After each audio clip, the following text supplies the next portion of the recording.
Fisiologia da Alma, capítulo 37. Então vamos a uma pergunta ao espírito Ramatiz. Em virtude de se considerar atualmente o feijão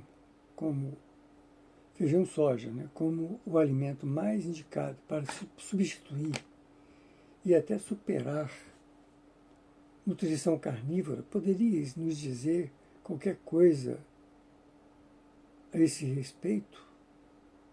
Antes de encerrarmos este capítulo, esse capítulo aqui está tratando da alimentação carnívora e o vegetarianismo, né? Vamos lá, a resposta de Ramatiz. É verdade que agora o feijão soja, que é planta asiática, pertence à família das leguminosas papilionáceas.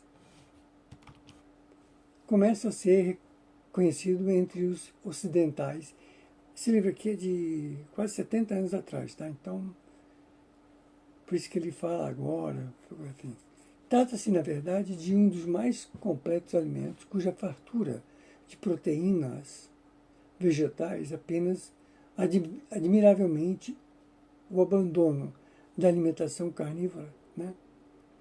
Ele vem suprir esse abandono da vegetação carnívora. Conforme estudos e conclusões da vossa ciência, aqui na Terra, né, 1 quilo de feijão soja equivale mais ou menos a 2 quilos de carne. Ou então, a 60 ovos, ou ainda a 12 litros de leite. Olha que importância o feijão soja, hein?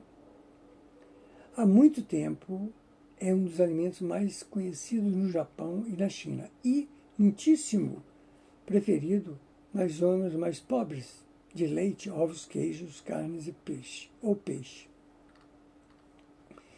Contém ainda boa quantidade de gorduras, apesar de ser uma planta leguminosa. Interessante, né? E devido à sua reduzida quantidade de hidratos de carbono, pode servir de alimento para os diabéticos. Interessante. Embora com menos dose de vitaminas, sendo insuficiente para a necessidade diária do homem, é uma das melhores fontes de calorias e só perde em quantidade para o amendoim e o queijo gordo, levando grande vantagem sobre a carne animal, pois enquanto 1 quilo de carne de vaca apresenta 1.800 a 1.900 calorias, o feijão soja alcança até 3.500 calorias. Devido à pouca quantidade de hidrato de carbono, a farinha de soja não se presta para o uso isolado, tal como acontece com o trigo, mas pode ser usada em combinação com o leite, azeite, queijo ou mistura com outros produtos ou alimentos. E os grãos selecionados também proporcionam ótima salada. O azeite de soja, que pouco a pouco vai se tornando comum no vosso país, é realmente uma boa fonte de compensação para aqueles que se devotam à alimentação vegetariana.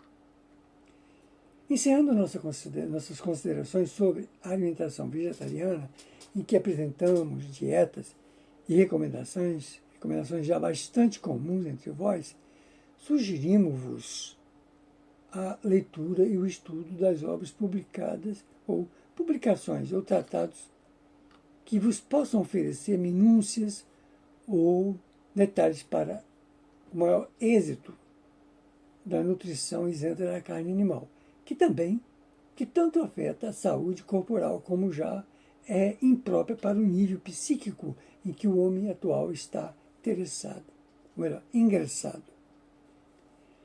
Não aconselhamos a ninguém no Ocidente que repudie o leite, ovos, manteiga, queijo ou qualquer produto derivado do animal e que não dependem de seu sacrifício, morte ou dor, pois só quando isso acontece é que estareis em conflito com as leis da sobrevivência do irmão menor. Pergunta, mais uma pergunta Ramatiz. Consta-nos que muitos vultos importantes da história